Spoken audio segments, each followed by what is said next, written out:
Voici le centre de formation socio-professionnelle initié depuis l'année 2023 par la Caritas Développement Butembo Beni sur financement du gouvernement congolais. Il a été construit pour servir d'espace d'apprentissage de métiers pour les jeunes désœuvrés en vue de l'autoprise en charge.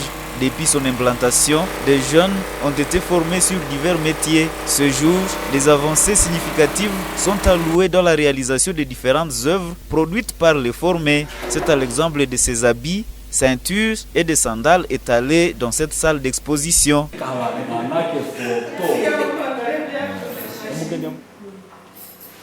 Ces outils fabriqués localement sont des œuvres de jeunes formés dans ce centre de formation professionnelle. Ils sont pour la plupart formés sur la plomberie, la mécanique, la pâtisserie, la cordonnerie, la coiffure mixte et la coupe et couture. Lors d'une visite guidée ce lundi 9 décembre, le coordonnateur diocésain de la Caritas Butembo Beni, M. Adelar Kahotwa Mukono, est revenu sur l'objectif de ce centre, éclairant ainsi l'opinion sur l'utilisation des fonds octroyés par le gouvernement pour assurer le développement des œuvres caritatives.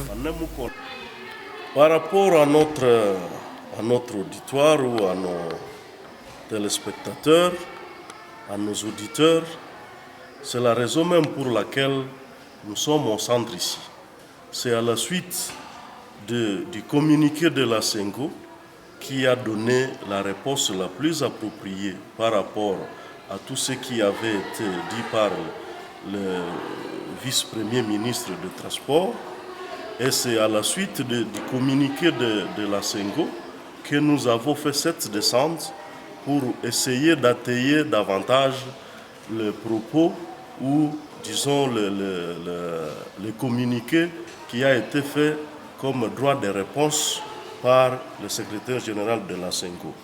Voilà donc le centre professionnel de métier à Butembo. Il est opérationnel et va produire déjà les premiers apprenants qui auront leur certificat ou leur titre par le ministère de la formation professionnelle et métiers.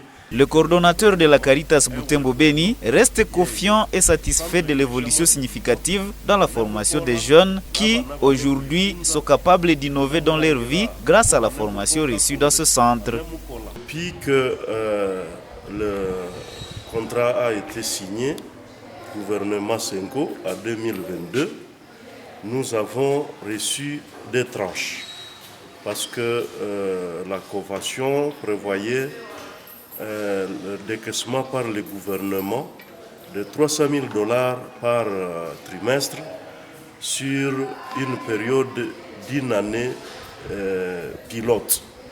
Et donc, ça devrait concerner l'année 2022. Et le premier décaissement a été fait au mois d'août 2022. Ça nous a permis de construire le centre de formation professionnelle Monseigneur Sikouli à Mangina, dans le nord du diocèse.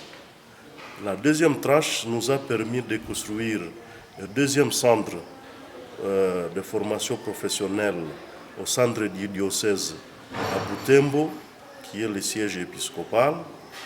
Et si le projet doit se poursuivre, il est prévu de construire un troisième centre de formation professionnelle dans le sud du diocèse, à Kirumba. Comme ça, on aura couvert les 3 zones pastorales de notre diocèse. Pour rappel, dans une interview accordée la semaine passée aux antennes de Top Conco, le ministre des Transports et Voies de Communication a noté que le gouvernement a accordé des fonds à l'Église pour la construction des œuvres caritatives. Il a pendant ce temps insinué que ces fonds pourraient avoir pris une autre destination. En diocèse de Butembo Beni, la Caritas Développement éclaire l'opinion sur l'utilisation de ces fonds alloués à la construction de 2 centres de formation socio-professionnelle à Mankina et à Butembo.